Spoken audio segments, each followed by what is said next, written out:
Chiefs D-line needs to take a step forward and continue what they did great in 2022. Who's going to be there today on Locked On Chiefs? From the land of the free and the home of the Chiefs, this is the Locked On Chiefs podcast.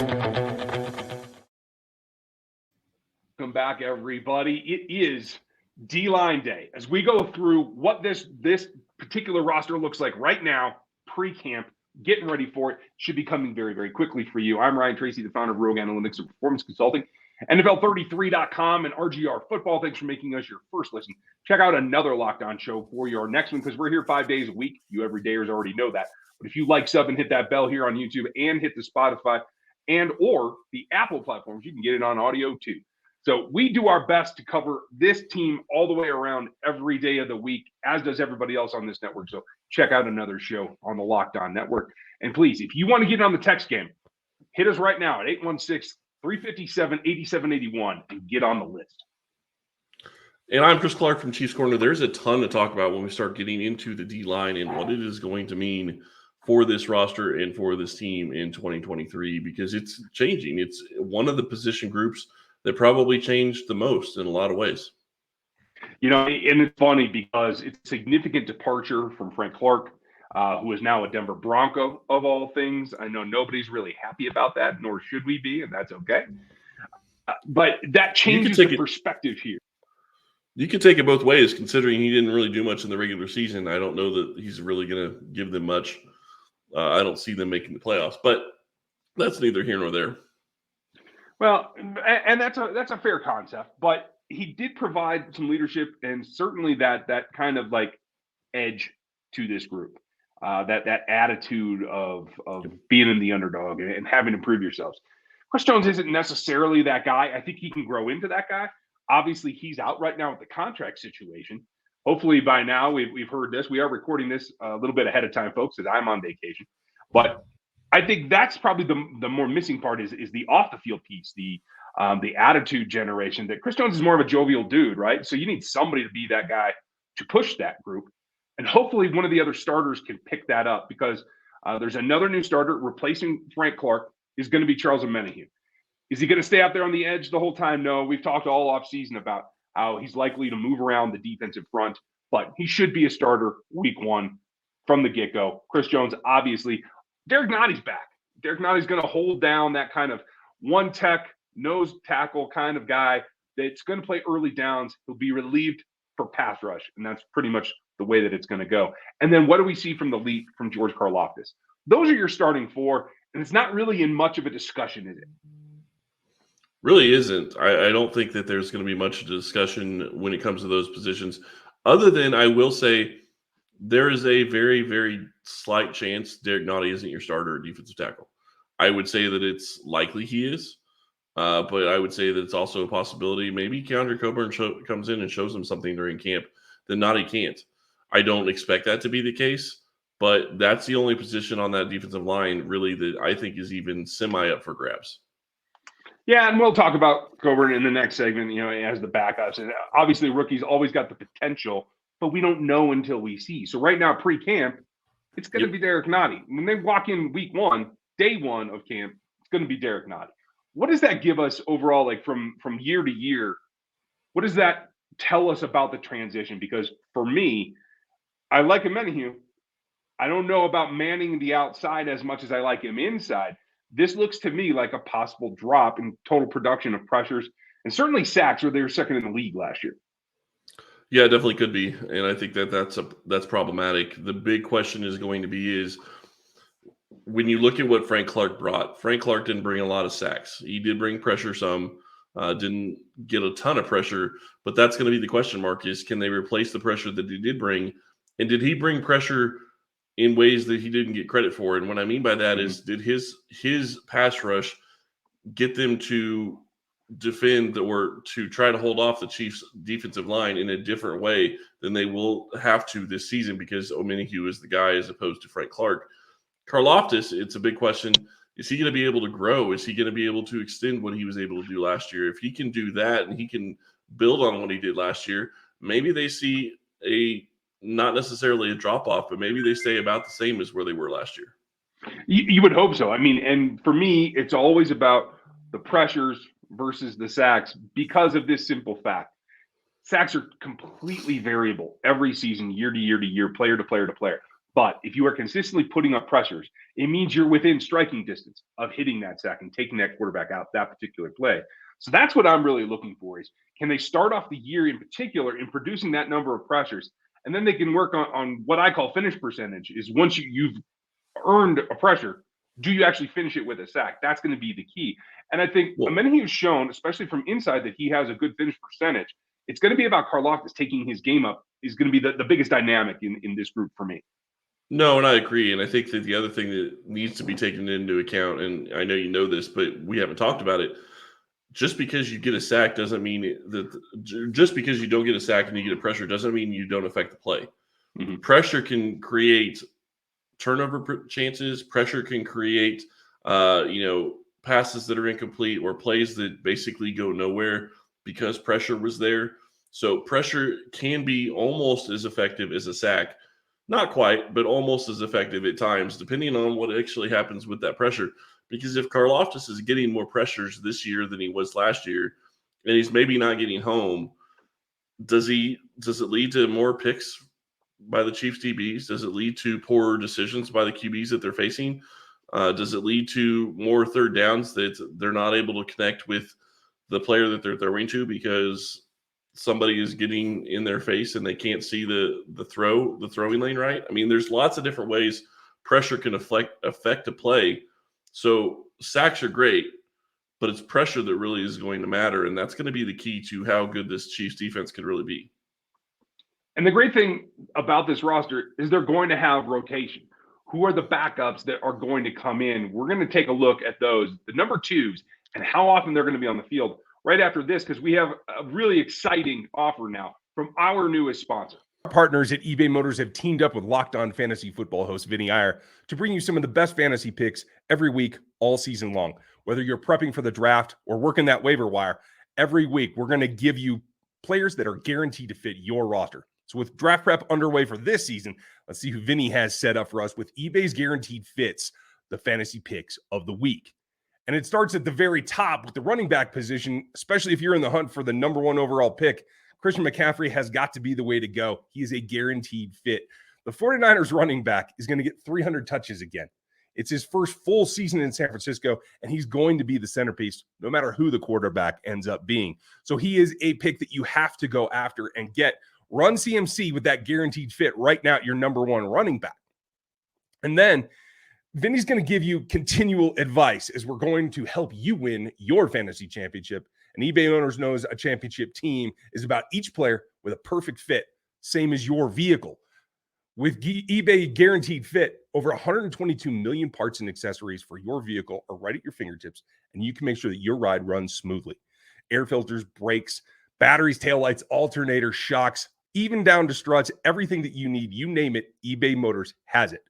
And they'll make sure that it's the right fit for your car because eBay Guaranteed Fit helps you understand exactly what part you need for your vehicle the first time. So go forth, switch gears, crank that AC, and say goodbye to sweating if your ride needs a little fixing up.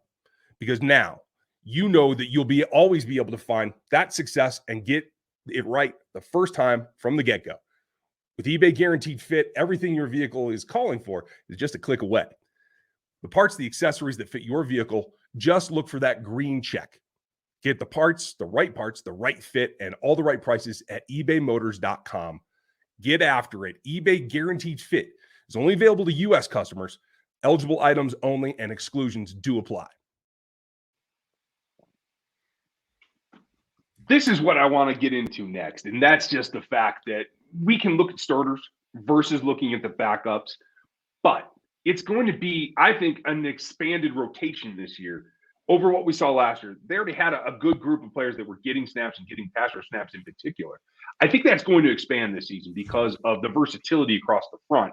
There's plenty of guys here, but who stands out to you on the second tier? Mike Dana. I think it has to be Mike Dana. You look at what he has brought to this team over the past several seasons.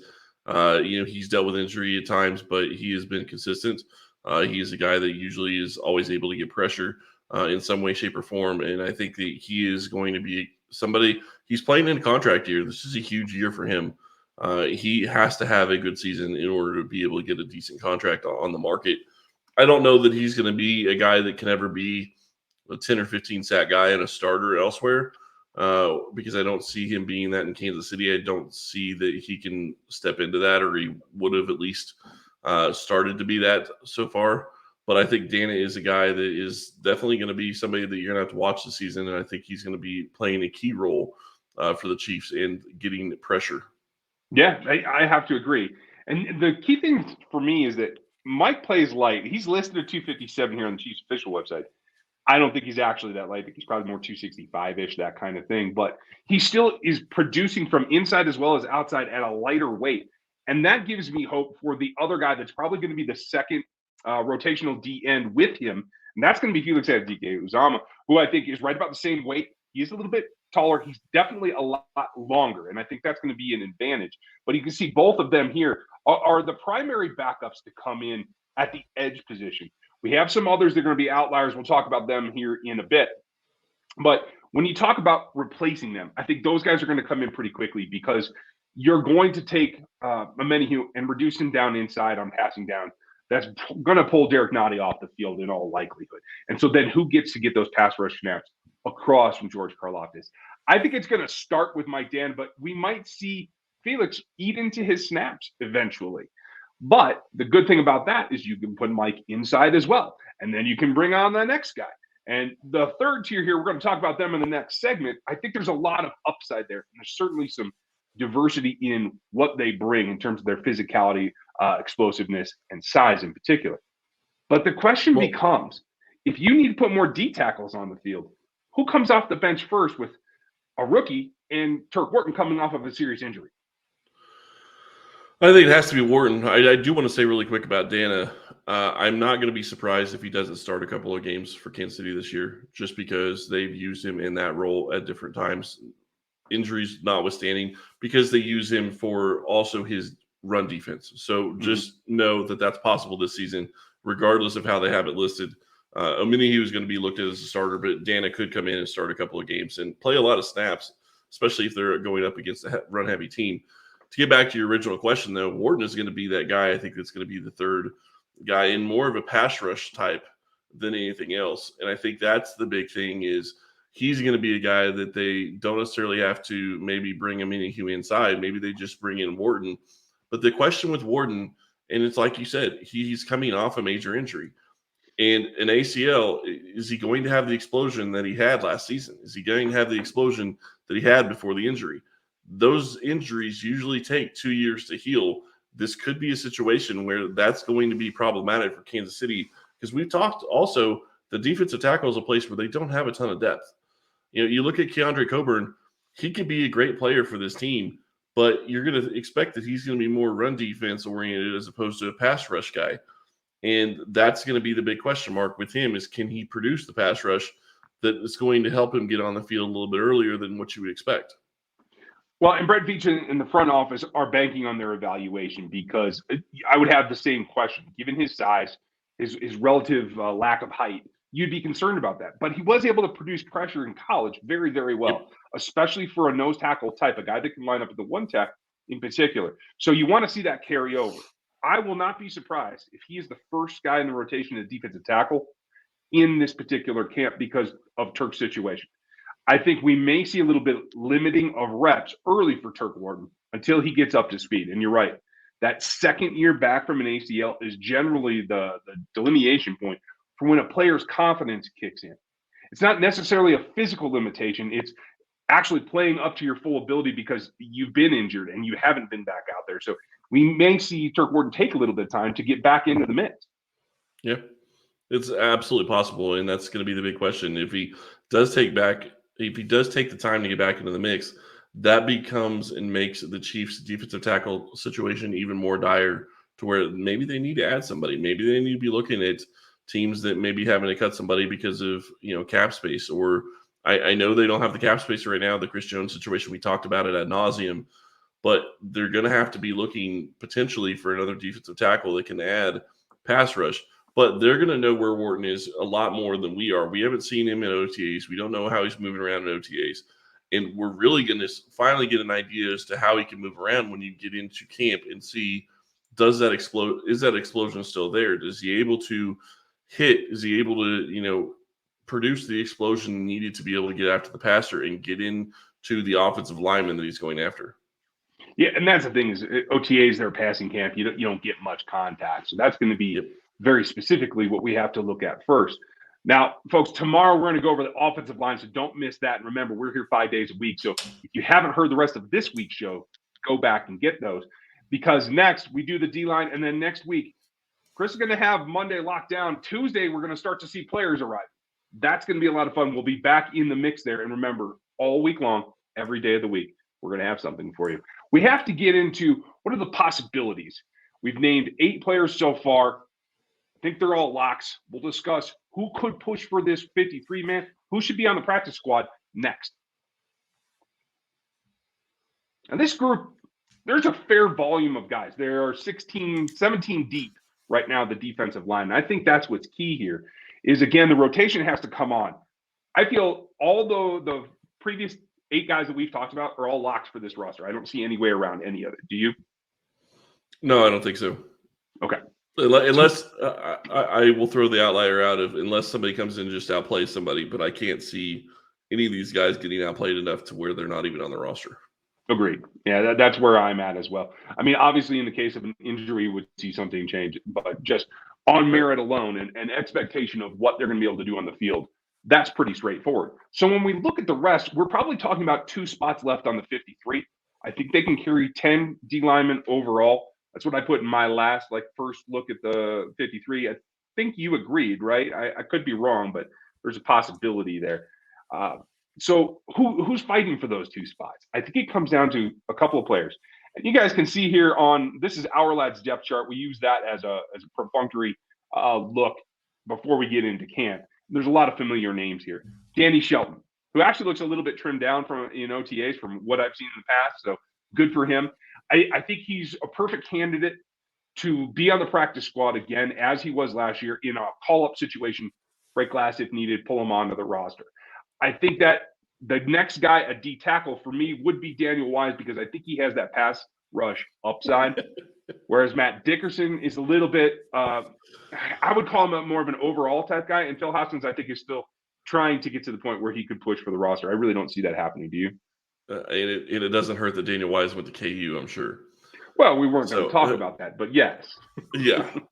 So I just wanted to point that out. And I went back and I looked. I only had 9 defensive linemen on my roster. So to me, I think it could be 5 DNs and 4 D tackles. I just don't know.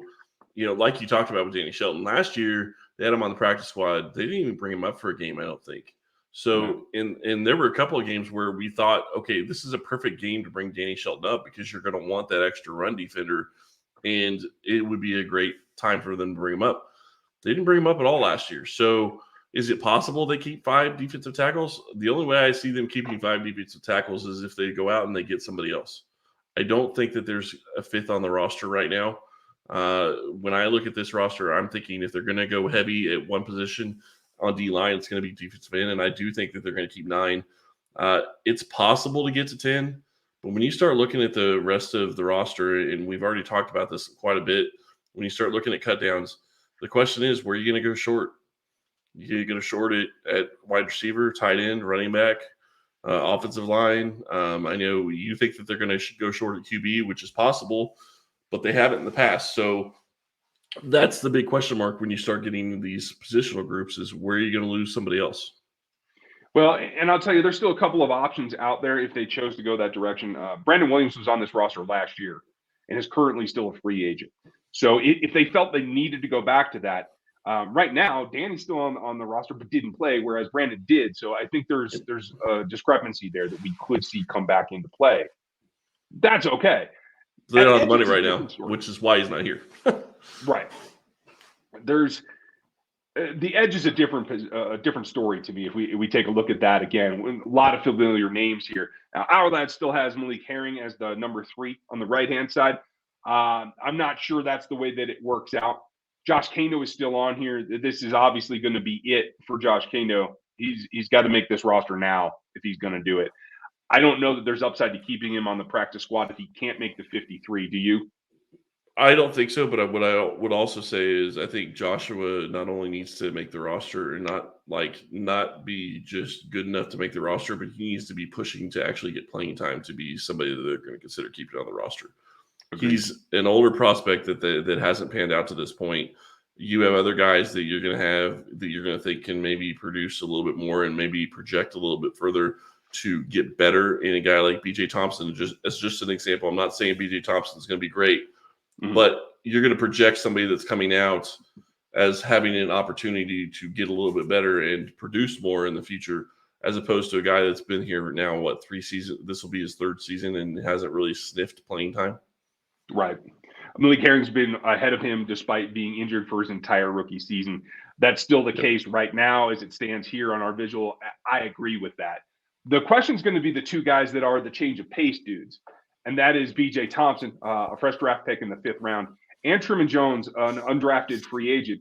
They are both lighter guys. Let me flip back here so we can take a look.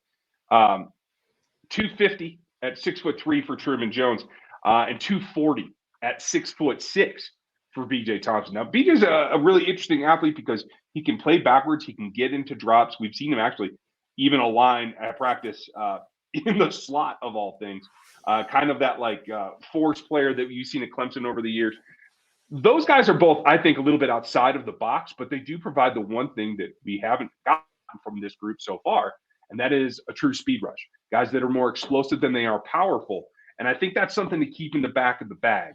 So if I was going to bet on, who the 9 and 10 players are, to me it would be Herring and B.J. Thompson. Do you disagree? Do you have any feel for that? No, I don't disagree. And I think the big question when you get to this point is, is Herring showing enough to make you want to keep him? He played well enough, I thought, to be on the roster last year, but he never actually really did anything when he was on the roster. I don't think he was very active very many games. So then you get into B.J. Thompson. What's he going to bring this year? And quite frankly, what it comes down to with Thompson is, do they give him somewhat of the Joshua Kando treatment where they kept Kando on the active roster his rookie season, and he didn't even do anything. So is that something that they're possibly going to do with B.J. Thompson just to be able to give him a year to develop and try to get into more of an NFL shape to be able to contribute down the road? I think it's a little more than that personally, just from seeing a bit of his film, because I do think the physicality is there. I see B.J. Thompson as the defensive line version of Joshua Williams in the secondary last year, making a huge jump up to this level of play, but he's got the physicality for it. So let him grow into it and see what happens. So that's kind of where I land on him. We'd like to know what you guys think. Who are you excited for to maybe push for the roster? Who are you excited to keep on the practice squad and continue to develop? There's going to be plenty of guys out here as we get through that. So make sure if you want on the text line, it's 816-357-8781. So you can get in the know there. We're going to be back tomorrow looking at the offensive line group, because they are the guys in charge of job number 1 in protecting Patrick Mahomes. If you haven't seen my Secret Service take over on RGR, you can check that out and get in the RGR store some fun stuff over there right now. That goes into this next group coming tomorrow. So thank you for your time today. We appreciate you. Make sure you get liked and subbed here on this channel and on Spotify and Apple for the audio platforms. Thanks for being with us today. We'll talk to you